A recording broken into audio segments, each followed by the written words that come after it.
ጤና ይስጥልኝ የተወደዳችሁ እንዴት አላችሁ? እንግዲህ ዛሬ የፕሪሚየር ሊግ ጨዋታ ተደርጎ ነበረ። በጣም በጉጉት ሲጠበቅ የነበረው የአርሰናል እና የፉላም ጨዋታ ኤምሬት ላይ ሲደረግ ቆይቶ ተጠናቋል። በአርሰናል አሸናፊነት ነው የተጠናቀቀው። ደግሞ ሲያሸንፍ 3 ጎሎች ክሊንሺትም ጠብቆ ነው የወጣው። ሙሉ 3 ነጥቦችን የሚያሳካበት ነበረ። ከዛም በላይ ግን ጨዋታው ላይ ብዙ መነጋገሪያ ነጥቦች ነበሩ። እነሱን በመጠኑ እናነሳለን። ለቻናሉ አዲስ ከሆናችሁ ሰብስክራይብ በማድረግ ጀምሩ። ፕሮግራሙን ከወደዳችሁት ደግሞ ላይክ እና ሼር እንድታደርጉ ይሁን። እናንተ ላይክ ባረጋችሁ ቁጥር ሌሎች የእግር ኳስ ወዳጆች ጋር ይደርሳልና ያንን እንድታደርጉ በትህትና ጠይቃችኋለሁ። ስለምትሰጡኝ ውድ ጊዜ፣ ስለ አስተያየቶቻችሁ ሁሉ በጣም አመሰግናለሁ። ኤምሬትስ ላይ የተደረገው ጨዋታ አርሰናል ፉልሃምን ያስተናገደበት፣ ከዚህ በኋላ ያሉ ጨዋታዎች የፍጻሜ ያክል ዋጋ እንደሚኖራቸው መቼም ግልጽ ነው። በቻምፒየንስ ሊግ ይሁን በፕሪሚየር ሊግ የሚያደርጋቸው ጨዋታዎች በጣም አስፈላጊ ናቸው። ስለዚህ ተጫዋቾችን ማስተዳደር፣ አጠቃቀሙንም ሮቴሽን ላይ የበለጠ መትጋት ይኖርበታል። አሰልጣኙም ተጫዋቾችን በጉዳት እያጣ ነው። ስለዚህ የእነሱን ቦታ መሸፈን የሚችሉ ደግሞ ቁልፍ ተጫዋቾች እና ብዙ ደቂቃዎችንም የተጫወቱ በድካም ምክንያት ጉዳቶችን እያስተናገዱ ያሉ ተጫዋቾችም ስላሉ ሮቴት ማድረግ ያስፈልግ ነበረ። ዛሬ አርሰናል ፉላምን ሲገጥም 4-2-3-1 ነበረ። ያው ግብ ጠባቂው ራያ ነው። ሁሌም ቀኝ ላይ የቲምበርን አለመኖር ተከትሎ ቤን ዋይት እዚህ ቦታ ላይ እየተጫወተ ነው። ሳሊባና ጋብሪያል፣ ይሄ የማይነጣጠል ፓርትነርሺፕ በጣም የሚሰራ በጣም ጥሩ፣ ለአርሰናል የኋላ መስመር በራስ መተማመን የሚጨምር በጣም ምርጥ ጥምረት ነው የእነሱ ይታወቃል። ሪካርዶ ካላፊዮሪ ግራ ላይ ጨዋታ ጀምሯል ዛሬ። የእሱም መመለስ በጣም ጥሩ ነገር ነው። ይሄ ተጫዋች በመከላከሉ ብቻ ሳይሆን የአርሰናልን ማጥቃት እንዴት እንደሚያሻሽለው በየጨዋታዎቹ ላይ ያለውን ኢንፍሉዌንስ እያየን ስለሱ ብዙ ማለት እንችላለን። ከነሱ ፊት ሁለቱ ዴክላን ራይስ እና ሉዊስ ስኬሊ ናቸው እዚህ ቦታ ላይ የተሰለፉት። ማይልስ ሉዊስ ስኬሊ ጨዋታ ጀምሯል በዚህ ቦታ። በእርግጥ በአካዳሚም ሲጫወት የነበረው እዚህ ቦታ ላይ ነው፣ ግን ወደኋላ መለስ ብሎ ሲጫወት አይተነው እናውቃለን በብዛት። ደግሞ አሁን ወደ ቀደመ ቦታው መልሶት በጣም ጥሩ እንቅስቃሴ አድርጓል። ለነገሩ ዴክላን ራይስ ከጎኑ ካለ የትኛውም የቡድን አጋሩ መታተር መትጋትን ያውቅበታልና ደግሞ በራስ መተማመንን የሚጨምርለታል። የማይልስ ሉዊስ ስኬሊም ከዚህ የተለየ አልነበረም በዛሬው ጨዋታ እና ግን ከተከላካዮች ፊት የነበሩት ሁለቱ ተጫዋቾች ናቸው። ከነሱ ፊት ደግሞ ሳካ፣ ኤዘና ትሮሳር ናቸው ጨዋታ የጀመሩት። ከፊት ቪክተር የኬሬሽ አለ በብቸኛ አጥቂነት። ትሮሳር ግራ ላይ ነበረ ዛሬ። ቡካዮ ሳካም ያው ጨዋታ ጀምሯል። ይሄ ተጫዋች እንዲህ ተዳክሞ በጉዳቱ ወደኋላ ቀርቶ እንኳን ቢሆን በዛ ቦታ ላይ የየትኛውም ተጫዋች አፕግሬድ እንደሆነ በደንብ ያሳየበት በጣም ከፍ ያለ ኳሊቲ ያለው ተጫዋች እንደሆነ ደግሞ ከጉዳቱ በኋላ ምርጡ ፐርፎርማንስም እንደሆነ እየተነገረለት የነበረው በዚህ 45 ደቂቃ ነበርና በጣም ብዙ መነጋገሪያ ነጥቦች አሉት እዚህ ጨዋታ ላይ። እንደ ክሪስቲያን ሞስኬራ፣ ማርቲን ዙቢሜንዲ፣ ማክስ ዳውመን፣ ኖኒ ማድዌኬ እና ጋብሪኤል ጄሱስ ያሉ ተጫዋቾች ተቀይረው ገብተው ጨዋታዎቻቸውን አድርገዋል። ዛሬ ለማርቲን ዙቢሜንዲ ረፍት መስጠት ያስፈልግ ነበረ። በዛ ምክንያት ነው እንግዲህ ማይልስ ሉዊስ ስኬሊ ከራይስ ጋር ተጣምሮ ከተከላካዮች ፊት የነበረው። የመከላከል ኮንትሪቢሽኑም በጣም ላቅ ያለ እንደነበር የተመለከት ነውና አርሰናል ይህንን ጨዋታ አሸንፏል። 3-0 በሆነ ውጤት ሲያሸንፍ ሁለቱን ጎሎች ያስቆጠረው ቪክተር የኬሬሽ ነው። እንዳመጣጡ እንደመጠበቁ መቼም ስለዚህ ተጫዋች 2 ጎሎች እንዳው በጣም በብዙ ማውራት አይጠበቅብንም ነበር እንዳመጣጡ ከሆነ። ግን በዚህ ጨዋታ አርሰናል ልክ በሚፈልገው ሰዓት አግኝቶታል ማለት ይቻላል። ይሄ ተጫዋች 2 ጎሎችን አስቆጥሯል። ደግሞ አሲስትም ነበረው። ቡካዮ ሳካ ላስቆጠረው ጎል አሲስት ያደረገው እሱ ነው። ስለዚህ እነዚህ 2 ተጫዋቾች ጎልም አሲስትም ነው የነበራቸው። የኬሬሽ ደግሞ 2 ጎሎችን ያስቆጠረውና አርሰናል የ6 ነጥቦችን ልዩነት ሲይዝ በጨዋታው የቪክተር የኬሬሽና ቡካዮ ሳካ ጎልና አሲስት በጣም ጠቅሞት እንደነበር አይተናል። ዙቢሜንዲ ጨዋታ አልጀመረም፣ ኦዴጋርድም አልነበረም። ካላፊዮሪና ማይልስ ሉዊስ ስኬሊ ጨዋታ ጀምረዋል። በመጀመሪያው አጋማሽ በጣም የሚደንቅ ፐርፎርማንስ፣ አርሰናል ሙሉ በሙሉ ዶሚናንት የነበረበት 3 ጎሎች ያስቆጠረበት የተለየ የመጀመሪያ አጋማሽ ነበረ። ሁለተኛው አጋማሽ ደግሞ እንደተለመደው ውጥረት ውስጥ ሳይገባ ኢኮኖሚካል ሆኖ ቁልፍ ተጫዋቾችን እረፍት ለመስጠት ቀይሮ አስወጥቶ ውጤቱን አስጠብቆ መውጣት በራሱ ለአርሰናል ሌላ ደስታን የሚሰጥ ነገር ነበረ። የሚኬል አርቴታ ውሳኔዎች በጣም ልክ ነበሩ። ዙቢሜንዲን ማሳረፍ፣ 3-0 ከመምራት በኋላ ደግሞ ከተጠባባቂ ወንበር ተጫዋቾችን ማስነሳት፣ የጨዋታው ማኔጅመንት ተጫዋቾቹን የቀየረበት መንገድ፣ ጨዋታውን በአጠቃላይ ያስተዳደረበት መንገድ በጣም ጥሩ ነበረ። የአእምሮ ጭንቀት፣ ውጥረት አልያዘውም ነበር ይሄ ቡድን በዛሬው ጨዋታ። ያው ማንቸስተር ሲቲ በነጥብ እኩል መሆኑን ተከትሎ አርሰናል ለፕሪሚየር ሊግ ዋንጫ የሚያደርገውን ፉክክር፣ ሩጫ፣ ክትትል በጣም ከባድ አድርጎበት ነበረ። እያንዳንዱን ጨዋታ ማሸነፍ፣ ጎሎችን ማስቆጠር፣ ጫና፣ ውጥረት፣ በጣም ብዙ ነገር ነበር እዚህ ቡድን ላይ። አሁን ግን ቢያንስ ማንቸስተር ሲቲ ጨዋታዎችን እስከሚያደርግ ድረስ በ6 ነጥቦች ርቆት ነው የሚገኘው። ይሄንን ቡድን 76 ነጥቦች ላይ ደርሷል አርሰናል እና በኤምሬትስ ፉላምን ባስተናገደ ጊዜ በተለይ ደግሞ በመጀመሪያው አጋማሽ ደጋፊን ያስደሰተ አስደናቂ ጨዋታ ነበር የተመለከትነው። ጨዋታውን ማሸነፍ ብቻ አይደለም፣ ዋጋቸው ደግሞ እጅግ በጣም ግዙፍ የሆነ 3 ጎሎችን አስቆጥሯል። በተደጋጋሚ እያለን እንዳልነው በዚህ የውድድር ዘመን አሸናፊውን የሚለየው ነጥብ ብቻ ላይሆን ይችላል። የጎል ልዩነቶች በጣም ትልቅ ዋጋ አላቸውና ዛሬም አርሰናል ውድ የሆኑ ዋጋቸው በጣም ውድ የሆነ ግዙፍ 3 ጎሎችን ነው ያስቆጠረውና ድሉን ያስገኙት የቪክተር የኬሬሽ 2 ጎሎች እና ደግሞ የቡካዮ ሳካ 1 ጎል ነው። ጨዋታው የ2 አጋማሾች ነበር ማለት ይቻላል። በመጀመሪያው አጋማሽ ጎሎች ያስቆጠረበት፣ ጨዋታውን ዶሚኔት ያደረገበት ነበር። ሁለተኛው አጋማሽ ደግሞ ልክ በአንዳንድ ጨዋታ ክፍሎች እንዳየነው በዚህ ጨዋታ ላይ በፖዚሽን ተበልጦ ኢኮኖሚካል ሆኖ መደበኛ ወይም ደግሞ የተለመደ አይነት አጨዋወት ነበር የተመለከትነው። ግን ለአርሰናል ከውጥረት ነፃ ሆኖ በራሱ ውጤቱን አስጠብቀው መውጣት ደግሞ ሌላ ከፍ ያለ ደረጃ እንደሆነ መናገር ይቻላል። በዚህ ጨዋታ ላይ አሁን አርሰናል በ6 ነጥቦችና 4 ጎሎች ከማንቸስተር ሲቲ ልቆ ይገኛል። መሪው አርሰናል 3 የፕሪሚየር ሊግ ጨዋታዎች ቀርተውታል። ተከታዩ ማንቸስተር ሲቲ ደግሞ 5 ጨዋታዎች አሉትና ቢያንስ እነዛን ጨዋታዎች እስከሚያደርግ ድረስ አርሰናል በጣም በምቾት በ6 ነጥቦች ርቆ ይገኛል አሁን በመሪነት። በዚህ ውጥረት በበዛበት ፉክክር እንግዲህ ብዙ ነገር ተመልክተናል። ፉክክሩ በጣም ደማቅ እንደሆነ ይታወቃል።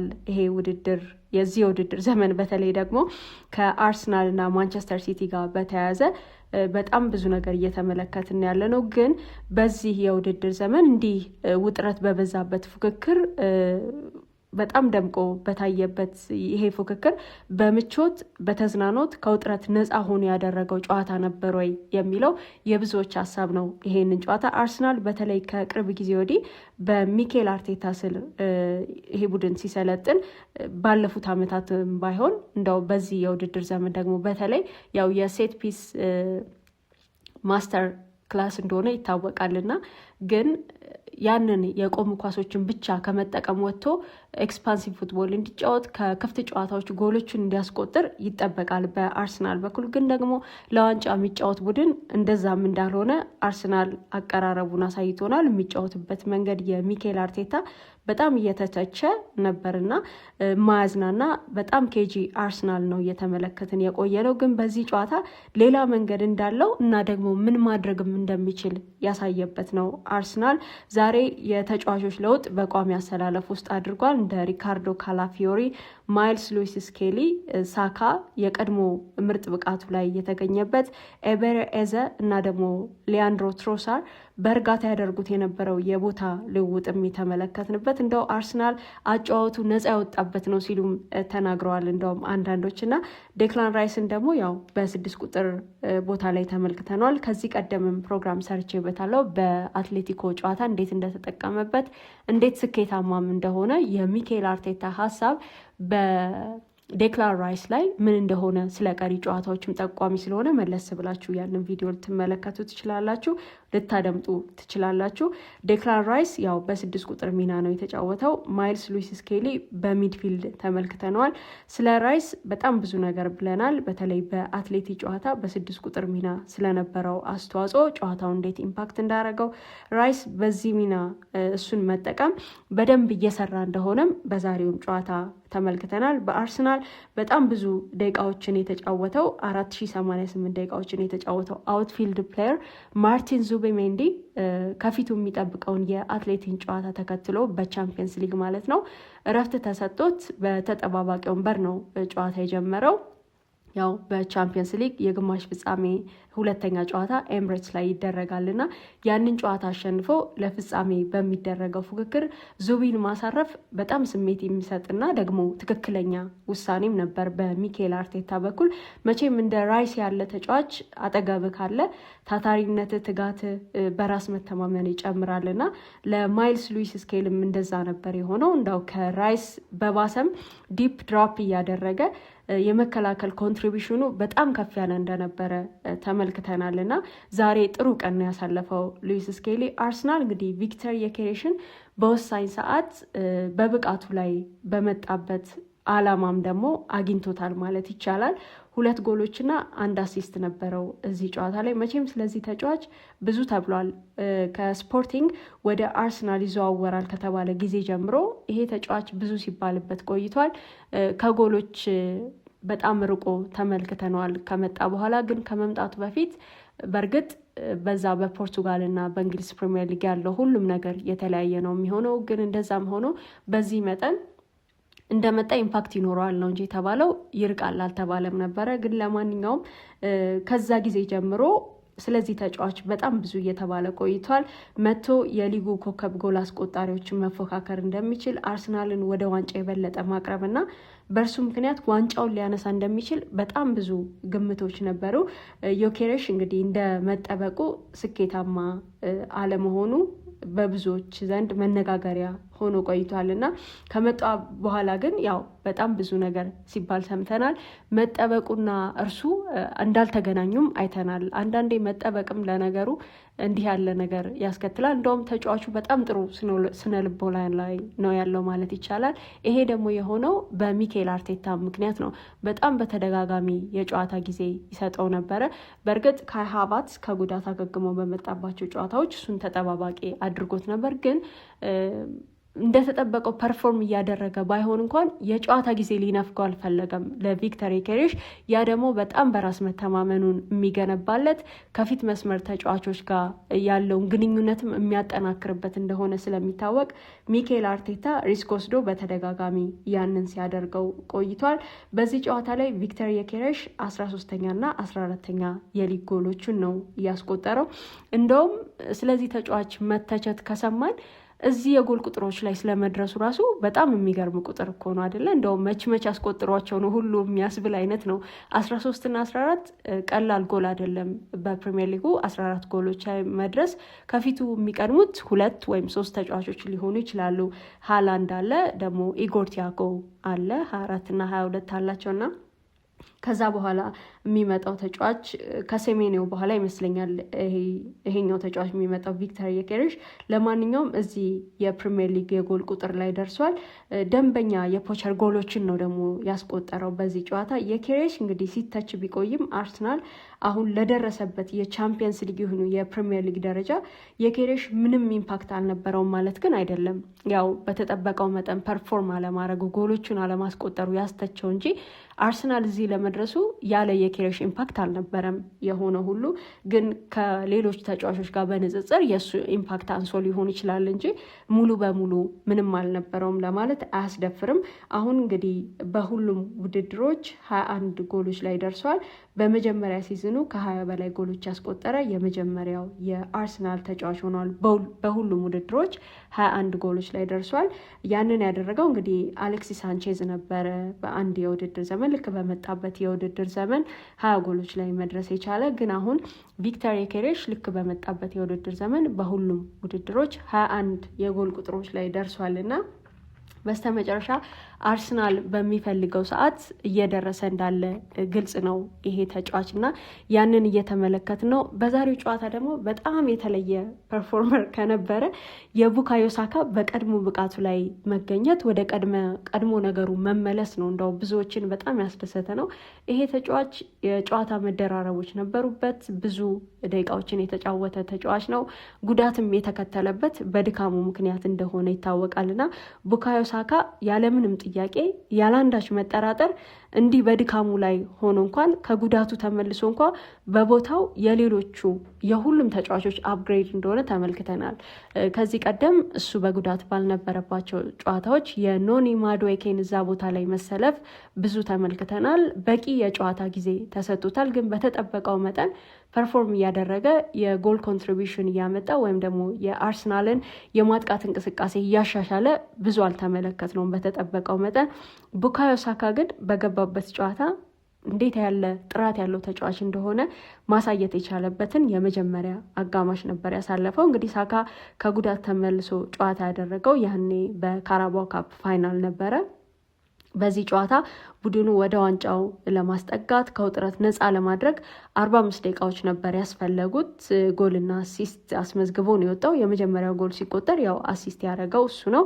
ሁለተኛውን ጎል ደግሞ ራሱ ነበር ያስቆጠረው። ከዚህ ሁሉ በኋላ ያው ጉልበቱን መቆጠብ ለቀጣይ ጨዋታ ከብቃቱ ከጥንካሬው እንዳይጎድል እንዳይጠፋ ለማስቻል እግሮቹን ማሳረፍ ያስፈልግ ነበር እና ሚኬል አርቴታም አድርጎታል። ቡካዮ ሳካን ከረፍት በኋላ አላስገባውም። ኖኒ ማዱዌኬ ነው ሁለተኛውን አጋማሽ ደግሞ የተጫወተው። ይህ የፕሪሚየር ሊግ ጨዋታ እንግዲህ ድሉ በውድድር ዘመኑ ለአርሰናል 23ኛው ነው። 23ኛ የፕሪሚየር ሊግ ጨዋታ ድሉ ነው። 76 ነጥቦች ላይ ደርሷል። እንግዲህ በዚህኛው ሳምንት ጨዋታውን ካደረገ በኋላ አርሰናል ሳካ ብቻ አልነበረም ያሳረፈው። እንግዲህ ሳካን ብቻ ማሳረፍ በቂ አልነበረም። ምክንያቱም ኦልሬዲ ጨዋታውን 3-0 አድርጎ ነበር ከረፍት በፊት። በነገራችን ላይ ዛሬ በሳካና ዋይት መካከል የነበረው የመስመር አጫወት ያንን ዶሚናንት የአርሰናል ቀኝ ሳይድ አላስታወሳችሁም? ቀድሞ እንግዲህ በአርሰናል ሎፕሳይድድ ሆኗል እየተባለ ብዙ የሚባልበት ነበር አይደል? የቀኝና የግራውን ባላንስ ማድረግ ያስፈልጋል።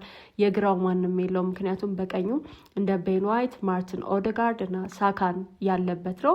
በግራ በኩል ደግሞ ትንሽ ክፍተት የነበረበት ነው እና ያንን ጊዜ ያስታወሰ ነበር። አሁን የሳካና የዋይት ሜዳ ላይ የነበራቸው ነገር ቤን ዋይትም ከሌላ ጊዜው በተሻለ ጥሩ ፐርፎርም አድርጎ ነበረ ይሄ ተጫዋች እና ያንን ያስታወሰ ነበር። ለማንኛውም ኦዴጋርድ ግን በዚህ ጨዋታ አልነበረም። ልክ እንደ ሳካ ሁሉ ዴክላን ራይስ፣ ኤቤሬ ኤዜ እና ደግሞ ቤን ዋይት ጨዋታ አልጨረሱም። እነሱንም ማሳረፍ ያስፈልግ ነበር። እነዚህን ቁልፍ ተጫዋቾች ማሳረፍ በእርግጥም ያስፈልጋል።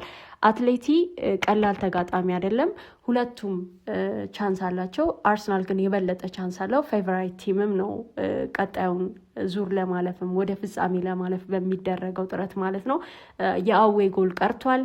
ሜትሮፖሊታኖ ላይ 1-1 ነው የተጠናቀቀው። ይሄ ቻምፒየንስ ሊግ ፈርስት ሌግ የግማሽ ፍጻሜ ጨዋታና ስለዚህ ወደ ኤምሬትስ ሲመጡ ከ0-0 ነው ማለት ነው የሚጀመረው። ግን ኤምሬትስ ላይ እንደመደረጉ ለአርሰናል የበለጠ ደግሞ የተመቸ ይሆናል ተብሎ ስለሚታሰብ ለዛ ነው ፌቨራይት የሆነው እንጂ አሁንም ጠንካራ ግጥሚያ ነው የሚጠብቀው። ስለዚህ ለዛ ጨዋታ እነዚህን ወሳኝ ቁልፍ ተጫዋቾች ማሳረፍ ያስፈልግ ነበረ። 3-0 መርቷል ከረፍት በፊት። ስለዚህ ኢኮኖሚካል መሆን ያስፈልግ ነበር እና ያንን ለማድረግ ሲል እነዚህን ተጫዋቾች አሳርፏል።